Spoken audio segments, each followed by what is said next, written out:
Nata Benavente, olá, muito bem-vinda às Olá. M-Talks for All do Festival Mental 2020. Para começar, queria dar-te as boas-vindas. Tu já conheces o Festival Mental, já estiveste inclusivamente connosco e, portanto, Uhum, torna as coisas muitíssimo mais fáceis porque assim sabes já o que é que nós fazemos e o que é que gostamos de uhum. falar. Especificamente nas M-Talks for All, vamos começar com a pergunta do costume. Como te estás a sentir, Renata? Neste momento, muito bem, portanto, eu estive durante um período considerável, portanto, até à semana que passou, em regime de teletrabalho. Portanto, eu exerço funções num centro de saúde, portanto, em contexto de cuidados de saúde primários, e sou também perita no Instituto de Medicina Legal e faço parte da direção da ordem dos psicólogos portugueses e dou também aulas na Universidade de Lusófona, mas para dizer que todas estas atividades, à exceção do trabalho da Ordem dos Psicólogos, que até se intensificou bastante nesta fase, e das atividades na Universidade de Lusófona, que de imediato foram convertidas em formato à distância, precisamente por esta mesma plataforma que aqui estamos a usar, quer Uhum, no Centro de Saúde, quer no Instituto de Medicina Legal, foi entendimento de ambas as organizações cessar as atividades presenciais até que os serviços se conseguissem reorganizar e garantir também as condições de segurança, quer para os utentes, quer para os próprios profissionais. E, portanto, retomamos as atividades nestes dois contextos na semana passada e o regresso a essas rotinas tem sido bastante agradável para mim, embora com constrangimentos que condicionam também aqui o próprio em contexto de centro de saúde ainda muito focados no exercício da função à distância e, portanto, consultas telefónicas, consultoria a outros profissionais também à distância, não estamos a efetuar reuniões presenciais, portanto estamos a tentar manter aqui este distanciamento social que está recomendado, embora já tenhamos recebido utentes em contexto presencial, até porque para muitas pessoas essa alternativa de darmos as consultas por telefone ou até por videoconferência, utilizando estas novas plataformas, não uhum. foi bem aceito. E temos também aqui uma dificuldade acrescida, mesmo neste contexto mais terapêutico, que tem a ver com a intervenção com crianças e adolescentes. E há contextos de facto de famílias e de habitações que não possibilitam o nível de privacidade que é essencial para um trabalho até eticamente Claro, claro, claro, correto e claro. validado, não é? Uhum. Portanto, não temos as condições de privacidade, de sigilo e de segurança garantidas para poder assegurar a intervenção terapêutica com crianças e jovens e, portanto, isso também condicionou a atividade a esse nível e, portanto, houve de facto aqui algumas situações que já estavam em acompanhamento que tivemos que suspender. De qualquer Outro maneira, desafio agora que aqui na temos... parte em que houver, desculpa, ah, Sim, sim. agora indo mais para a frente no Uhum. tempo e naquilo que eventualmente as coisas podem cada vez mais abrir. E é razoável pensar que mesmo não estando nas escolas ou em locais privados como em casa ou tudo isso, poder sugerir ir para fora, ir para um sítio mais recatado e conseguir manter isso na mesma, neste Sim, registro de exato. teletrabalho ou teleconferência ou teleterapia, ou Uhum. seja lá o que se chama, Sim. conseguir encontrar esse espaço para se manter este distanciamento físico. É possível, não é? Uhum. É possível e nós temos até experiências muito interessantes que já eram prévias a esta situação de crise pandémica, Hum, por exemplo, em termos de intervenção psicológica, exemplos concretos, por exemplo, de pessoas que iniciaram processos terapêuticos quando estavam no território nacional e que por razões diversas tiveram que se ausentar para o estrangeiro e que mantiveram precisamente por estas vias de teleconsulta os seguimentos que existiam, embora esses exemplos sejam, na verdade, algo residuais, uhum, nesta fase estão a intensificar-se por esta circunstância concreta e sim, é uma boa forma também de se trabalhar e tem algumas vantagens, por exemplo, ainda hoje e ontem se reportava esta notícia, não é, da questão do abaixamento da curva relacionada com as questões da mobilidade e do trânsito e da economia de tempo e de qualidade de vida que isso nos traz, que é um aspecto muito interessante destas experiências de atividade em teletrabalho.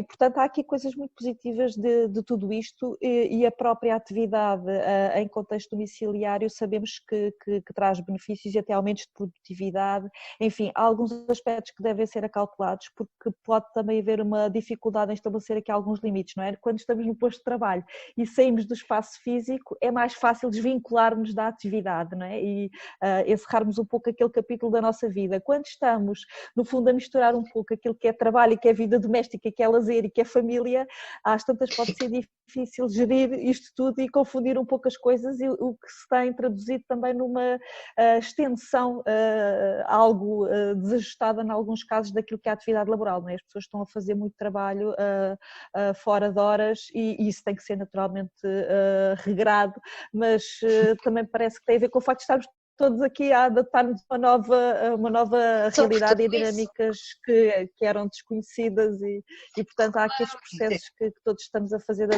ajustamento. É um processo de adaptação e que será a longo curso e depois tentar tirar um bocadinho do que é melhor daqui, um bocadinho melhor dali e tentar, num futuro que esperamos próximo, isto tudo conseguir arranjar-se novas formas de trabalhar, de viver e de tudo o que estavas a falar. Mas naquele meses antes, um bocadinho da pandemia e quando isto tudo caiu em cima violentamente todos nós, como é que foi a tua vida, como é que foi a tua reação em relação a isto tudo? Estavas já na altura minimamente preparada aos alertas que havia, nomeadamente os ambientalistas e toda essa gente? É uma questão muito interessante e reportando aqui até ao início do mês de fevereiro e nós no contexto da saúde, não é? Portanto, eu sou profissional de saúde, estávamos de facto a preparar os respectivos planos de contingência para nos prepararmos para o que viria, embora esta altura em que começámos realmente a preparar-nos para o vírus, tínhamos informação vinda da China que era um pouco dissonante, na medida em que haviam medidas de facto muito extremas e nós percebemos que foram tomadas decisões de quarentena e em que as pessoas, pronto, também temos um regime muito diferente e foi possível, naquele contexto, fechar as pessoas, trancar as pessoas em casa e, portanto, tomar medidas dessa natureza. O que acabava por ser um pouco incompatível com os números objetivos que eram fornecidos, ou seja, pareciam estar a ser tomadas medidas demasiado extremas para o número de infectados que iam sendo reportados. Portanto, isso gerou aqui alguma confusão e, na verdade, também não se sabia o nível de contágio que este vírus teria, portanto havia pouco conhecimento nessa fase. Nós fomos preparando os nossos serviços para o que era expectável que viesse a suceder e de facto quando o vírus começa a chegar à Europa, nomeadamente à Itália, com a situação dramática que foi vivida, percebeu-se claramente que a situação podia ser grave e eu penso que a esse nível e na generalidade a população portuguesa teve aqui um comportamento muito adequado, não é? As pessoas por si próprias e antes de ser decretado o estado de emergência tomaram medidas de confinamento e de não deixar, por exemplo, os filhos ir à escola ainda antes das escolas fecharem, portanto tiveram algum cuidado e lidaram com tudo isto de uma forma bastante tranquila, parece-me, e acataram as orientações. Eu penso que essa postura se mantém, não é? Face a tudo o que temos vivido. Claro que há aqueles exemplos mais atípicos de pessoas que não respeitaram tanto as orientações. Há de haver sempre, não é? Exceções e as há regras. Essas exceções, mas eu penso que de uma forma geral, eu penso que podemos ter orgulho da nossa população e da forma como temos sabido de facto gerir isto e a verdade é que os nossos indicadores em termos do número de infectados, das mortes, que apesar de serem todas lamentáveis naturalmente, não são nas proporções que nós observamos em países vizinhos, nomeadamente aqui em Espanha, não é? E portanto penso que devemos de facto estar, apesar de tudo e apesar do sofrimento que isto tem trazido e da crise financeira, das perdas de emprego, enfim, no que diz respeito ao número de vidas e ao sofrimento físico que o vírus poderia ter causado se não tivéssemos de facto tomado estas medidas, e eventualmente haverá outras razões que nós ainda não conseguimos explicar que justifiquem esta discrepância, que é de facto abissal, entre o impacto que a pandemia teve aqui em Espanha e Itália e o que se está a verificar no nosso país, e portanto, apesar de tudo, penso que o nosso Quer dizer, contexto... tu em geral estás a querer mesmo valorizar mais a parte positiva e a Sim, quantidade de gente que sim, acatou as coisas e que tentou fazer o melhor sim, possível sim, tudo sim. isto e que conseguiram, Uhum, até agora pelo uhum, menos. Ninguém adivinha o futuro, nem como é que será o depois do uhum. verão, que agora já se fala que eventualmente pode haver Uma outra segunda vaga, segunda sim. vaga, não fazemos ideia. Nem temos bolas de cristal, também não interessa, olha, vai sendo um dia de cada vez. Mas nessa altura, no Uhum. início, tu ficaste, mais ou menos já estavas a pensar o que é que poderia ser feito e em que é que tu, como profissional e como pessoa, podias contribuir para ajudar, ou foste apanhada assim um bocadinho de surpresa? Claro que sim, Sabia o que é que sim. era na China, o que é que está a passar, será que aquilo é fiável, se não? Também são outras pessoas, é outro Uhum, registro, como é que uhum. tu aqui achaste que deveria ser feito, ou como é que Sim, não, nessa altura não valorizei como sendo assim uma situação tão grave, até porque se perspectivava que o vírus pudesse ser inativado pelas temperaturas elevadas, é verdade, e falou-se esse disso. discurso foi realmente até reproduzido por autoridades de saúde, né? Nomeadamente a nossa Diretora-Geral da Saúde, e portanto havia também essa expectativa de que com o calor o vírus deixasse de ter esse peso, que foi uma situação que de facto não se confirmou. Aliás, eu tinha uma viagem que agendei para os Estados Unidos, uma viagem de férias que agendei em fevereiro, que seria para concretizar agora em junho, e na altura pensei que, ok, isto vai resolver-se, é execuível avançar com a viagem e, portanto, não haverá problema, coisa que de facto não se verificou e pronto, vai ter que ficar para outra altura. Cancelaste a Mas viagem, portanto, porque este é em junho, sim, ainda vai. e em junho, mas pronto, os voos para os Estados Unidos, seria para os Estados Unidos, os voos foram entretanto até cancelados e a cidade de destino é uma das cidades mais complicadas em termos da evolução do vírus, que é precisamente Nova Iorque, e portanto ficou de facto fora de questão a Fica para outra concretização da altura. viagem, e o próprio voo que era pela TAP foi realmente cancelado, e portanto vai ter que ficar para outra altura, e esperemos que Então, seja em breve, mas pegando isto para dizer que de facto a marcação foi feita em fevereiro e que a expectativa era que as coisas não que o não se calor matasse tornassem o bicho. tão... Exatamente, Ninguém mas não. sabia exatamente o que estava a falar. É. Eu às vezes é que acredito que cada pessoa, quando estava a Uhum. falar naquele momento, estava a acreditar que aquilo era verdade, senão não o diria, não é? E depois as coisas Claro, claro. foram sendo ultrapassadas, ninguém sabia com o que é que estava, Sim. nem sabe ainda com o que é que se está Uhum. realmente a lidar. É verdade. E em relação àquela questão que tem agora que ver, já falaste um bocadinho disso também, daquilo que se pode ter aprendido com isto em termos de futuro e de na área comportamental das pessoas em Uhum. geral, do que Uhum. poderão ter eventualmente aprendido ou não, até em estado consigo próprias, em estado de isolamento, e as que puderam estar em isolamento e bem, porque outras nem por isso, não é?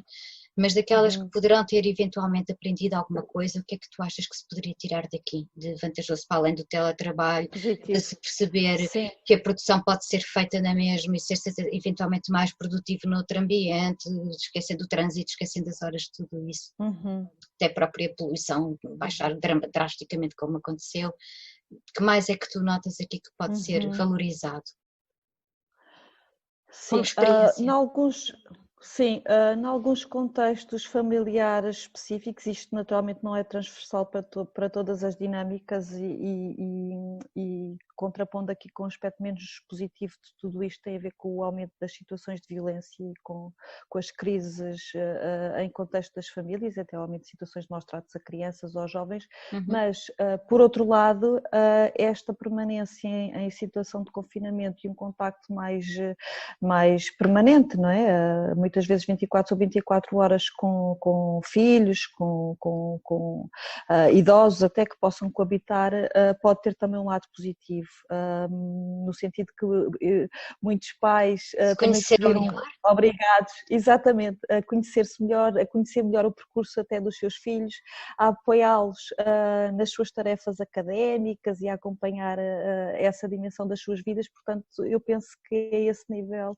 também houve aqui áreas áreas de ganho e de benefício para a generalidade das pessoas. Penso que o balanço, apesar de tudo, é positivo nessas áreas. Agora, indo para o teu lado também como professora e, portanto, na universidade, achas que alguma coisa também pode mudar aqui, em termos da forma como a educação ainda é feita e lecionada e o que acha mais importante e que o que relativiza? Acho que se calhar há coisas aqui também que se podem mudar. Sim, sim, eu penso que eu sou muito defensora do ensino presencial e do contacto presencial. Eu acho que esse aspecto da relação humana é mesmo muito importante na transmissão de conhecimentos. O que me parece que pode ser benéfico será eventualmente uma solução combinada entre sessões presenciais e sessões à distância. Isso pode resultar. Portanto, aproveitar um pouco os benefícios daquilo que é comunicação à distância, como nós estamos a fazer aqui, que tem a ver com tudo aquilo que já falámos um pouco, não é? Economia de tempo, de menor poluição, custos associados às deslocações, enfim, tudo isso pode ser realmente bastante vantajoso, eu acho que deve ser rentabilizado. Ainda assim, isto não invalida a necessidade e a pertinência do contacto presencial, e eu sinto muito falta disso. Por exemplo, eu ministro uma unidade curricular de avaliação psicológica em que é muito importante nós podermos trabalhar com os alunos a questão dos instrumentos de avaliação psicológica, a cotação, isso é uma coisa que se faz ali em sala de aula, não é? Vamos olhando para a forma como eles estão a cotar as provas e vamos dando sugestões, eles podem trabalhar em pequenos grupos, mas ali com os materiais à frente. Eu, por exemplo, este ano não consegui fazer isso, costumo levar os instrumentos de avaliação psicológica para eles os observarem, para eles tocarem, portanto, tudo aquilo que é mais sensorial e até que depende muito deste contacto que não é possível assim à distância. Eu acho que essa componente é mesmo essencial nos processos de ensino, sobretudo nas áreas curriculares. Sim. É a questão do ambiente, do contexto e de tudo isso, e poderes juntar e combinar várias coisas a partir de agora pode ser diferente. Agora perguntar uma coisa, só porque estavas a dizer isso, eu estava a pensar, em relação a isto, está como está e estamos a falar de alunos mais velhos, portanto já têm um contexto escolar, educacional e cultural até, de forma de aprender, que já está estruturado. Mas para aqueles que são mais pequeninos, vamos só pôr aqui uma hipótese, seria de aproveitar agora esta altura para começar uma nova forma de ensino, já com os mais pequeninos, para que isto no futuro para eles não seja, como agora está a ser, algo de estranho, algo em que o ambiente está virado por uma coisa, casa é casa, escola é escola, o social é o social, mas uma combinação, uma integração disto tudo, como já está a ser feito de resto em alguns países do Norte da Europa, como tu bem sabes, mas que começa logo de pequenino, para que o fator, por exemplo, de responsabilidade, que é importantíssimo em relação à escola e à educação e ao ensino, exista com a pessoa e não com o sítio onde ela está. Quero perguntar com isto a pessoa sabe neste momento e que neste contexto de ensino, está nas aulas, é suposto comportar-se assim, ou estar a determinada hora e aprender desta maneira. Mas se sai, está noutro registro, já não é preciso ter essa responsabilidade nem isso. E passar antes a que isso passe a ser intrínseco na pessoa, essa responsabilização, esse brio até, o modo de fazer as coisas e começar a pegar nisto agora, como já nos mais pequenininhos. Achas que isto é possível fazer?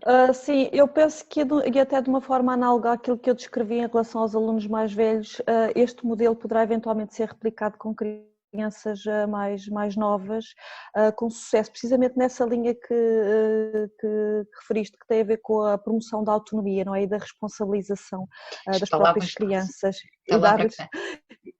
E dar-lhes aqui no fundo também esse empowerment, não é? Que é esta noção de que eles próprios também são muito responsáveis e capazes de fazer por si, sem esta vigilância permanente e este apoio externo ali dos professores, enfim. Sendo que o contexto de sala de aula traz também outras dimensões que são essenciais para o desenvolvimento das crianças, não é? O contacto com os outros, a possibilidade de poderem também gerir ali alguns conflitos que vão surgindo e que é importante que eles aprendam a fazer essa gestão, não é? A gerir as suas emoções, a lidar com os seus impulsos às vezes, e portanto isso é trabalhado ali no contexto do grupo, e são áreas que são essenciais também para que as crianças possam de facto adquirir estas competências que são críticas para a vida, não é? E o contexto de escola, de sala de aula e os momentos seguintes, não é? Os recreios, os intervalos, e nós há bocadinho falávamos desta experiência com os adultos e eu no meu caso concreto, temos feito muitas reuniões por estas plataformas, não é? E uma das questões que eu pessoalmente sinto muita falta tem a ver com aqueles períodos, por exemplo, do intervalo da reunião, o tomar o café e o dar uma palavra ao colega que está ao lado, trocar impressões sobre outras coisas que não propriamente os temas específicos das reuniões, que é uma coisa que nós aqui à distância é difícil fazermos, não é? Porque nós não vamos interagir apenas com o colega e portanto essa parte mais de contacto relacional e de conversa informal perde-se porque não conseguimos fazê-lo aqui pelas plataformas quando estamos assim em reunião. Onde acontece, não é? Quantas vezes, tanto acontece aí, e depois pegas aí e até passas depois para dentro. Afinal, Exatamente, sim, é mesmo isso. O momento do cafezinho, do informal, que dá depois asa a uma série de aspectos que são importantes também para as relações entre as pessoas e que têm depois também esses frutos em termos da própria produtividade, do trabalho que é desenvolvido a seguir e, portanto, eu acho que esses aspectos dificilmente nós vamos conseguir colmatar por estas vias, portanto vamos sempre necessitar, eu acho, deste contacto pessoal e e do tal toque. Vamos a falar de uma mistura, assim, um bocadinho mais. Exatamente, Continua. Eu acho que sim. Assim, eu acho que é uma solução mista, a resposta será por aí. Já por aí. Que te ia perguntar também era em relação agora à parte mais cultural e as coisas e sugestões que tu gostasses de dar em termos do que tens visto ou lido Ora bem, pronto, o tempo para ler não tem sido muito. Eu trouxe aqui um livro que eu comecei a ler há pouco tempo, que é do José Eduardo Agualusa, e recomendo porque é um livro de um autor que escreve em português, não é? E portanto acho que é interessante também essa dimensão, e pelo facto de ele nos trazer sempre aqui uma crítica política e social, portanto é um autor que a esse nível me interessa e que eu gosto bastante. Pronto, aqui em termos da leitura, entretanto, e também muito ligado àquilo que é a minha atividade profissional, uma das últimas séries que eu vi é um documentário precisamente sobre uma situação de uma criança que foi assassinada nos Estados Unidos, vítima de maus tratos. É um documentário que eu recomendo para quem tem interesse nestas matérias da intervenção com crianças e jovens e dos sistemas de promoção dos seus direitos, que se chama The Trials of Gabriel Hernandez. Portanto, é um documentário que, no fundo, reconstrói aquilo que foram os últimos anos de vida deste menino, que foi assassinado pela sua mãe e pelo companheiro, e que nos mostra muito sobre aquilo que são estas dinâmicas familiares que, infelizmente, também temos observado no nosso país e que nos permite refletir de uma forma muito séria sobre os sistemas de proteção de crianças e as falhas que eles têm, não é? Embora seja uma realidade muito distinta da nossa, porque o contexto é o contexto dos Estados Unidos da América, que tem um modelo muito diferente daquele que nós temos em Portugal, mas que nos pode também ajudar a refletir sobre as práticas de proteção e onde é que há falhas e o que é que pode eventualmente ser melhorado também aqui no nosso contexto. É um documentário que eu penso, é duro porque a história é difícil, mas é um documentário que eu penso que quem tem interesse nestas matérias deve ver. E pronto, eu normalmente tento fazer sempre aqui uma ligação entre aquilo que é o lazer e a atividade profissional e há sempre coisas. Não, tem que ser sempre assim, podes ver coisas que são completamente disparatadas, há que simplesmente gostas. Exatamente. Nós chamamos aqui de guilty pleasures, que é eu tenho que ter vergonha de dizer isto, mas gosto muito, mas tenho vergonha. Não, e essas experiências fora um pouco da caixa também nos ajudam às vezes a integrar coisas diferentes e sim, também defendo isso, mas pronto, desta altura foi o último documentário que eu vi e que recomendo para quem tenha interesse nesta matéria. Música, Renata! Que ouvimos música, Renata? Uma coisa que eu descobri recentemente, que é um pianista de jazz, que é o Joey Alexander, que é um pianista, não sei se conheces, é um pianista indonésio que tem neste momento 16 anos e que é assim um gênio da música jazz e que já tem álbuns próprios, não é? já tem aqui edições suas e que tem participado nos mais famosos festivais de jazz do mundo e portanto tem que saber candura, sim, muito bom, pela sua candura, pela forma expressiva com que toca o piano e como domina o instrumento, acho que é uma boa escolha musical e é o que eu tenho ouvido ultimamente, é o Joey Alexander, recomendo. Muito bem, que fica a sugestão. Para terminarmos, só uma pergunta. Saúde psicológica, achas que alguma coisa muda a partir de agora ou com o esquecimento vai ficar tudo na mesma e isto foi só assim que deu na comunicação social e que depois voltaremos às mesmas paragens? Sim, nós... Não vou, vou interromper mesmo de propósito, não vou perguntar pelo vosso trabalho nem da ordem, porque isso é excelente e já sabemos o que vai continuar. Estou a falar só em termos globais, da comunicação social, das pessoas, da perspectiva, da maneira como se sentem, porque agora tem sido tão falado. Como é que tu achas que isto... Pronto, eu penso que de facto para algumas pessoas esta experiência que no nosso contexto é de facto uma experiência única, não é? Nós estamos a viver tempos históricos, não sei se as pessoas têm bem noção disso, mas aquilo que nós estamos a viver agora vai ficar para a nossa história e portanto são realmente momentos irrepetíveis e que vamos poder contar aos nossos netos e falar sobre isto, porque são de facto experiências únicas que na realidade as pessoas não têm a oportunidade de viver, isto para o bem e para o mal. O que me parece é que realmente para algumas pessoas estas circunstâncias vão ser eventos até potencialmente traumáticos, estou a pensar aqui também nos profissionais de saúde e das pessoas que estão a viver isto tudo de uma forma muito intensa e nessa medida poderão de facto ser acontecimentos que vão trazer aqui um impacto a longo prazo, mas para a generalidade das pessoas e recuperando as palavras da Ana, nós temos realmente como seres humanos esta capacidade de adaptação, não é? E de ajustamento e eu penso que, e a investigação mostra isso, portanto nós temos estudos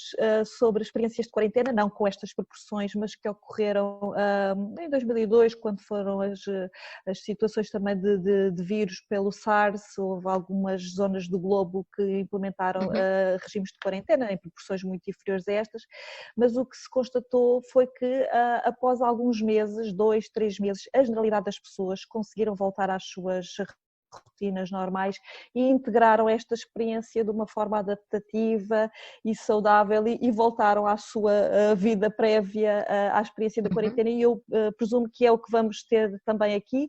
É interessante que já há muitos grupos de investigação, não só da epidemiologia, da virologia, mas também da psicologia e das ciências do comportamento, precisamente a estudarem este momento, como eu dizia, que é único da nossa sociedade e, portanto, a tentarem explorar ao máximo todas as áreas em que esta vivência nos vai afetar, mas eu acredito que a tendência será esta, não é? Vamos todos conseguir gerir isto de uma forma adaptativa e voltar às nossas antigas rotinas, eventualmente com algumas mudanças ligeiras, algumas correções que sentimos também que são mais benéficas, isso que nós também falámos no início, né? As questões do teletrabalho, da redução da poluição. Eu agora estava só a perguntar, saúde mental, saúde psicológica, que vamos continuar a ouvir falar disto tanto como agora, ou vai cair outra vez tudo para o parente pobre da saúde, como alguns dizem?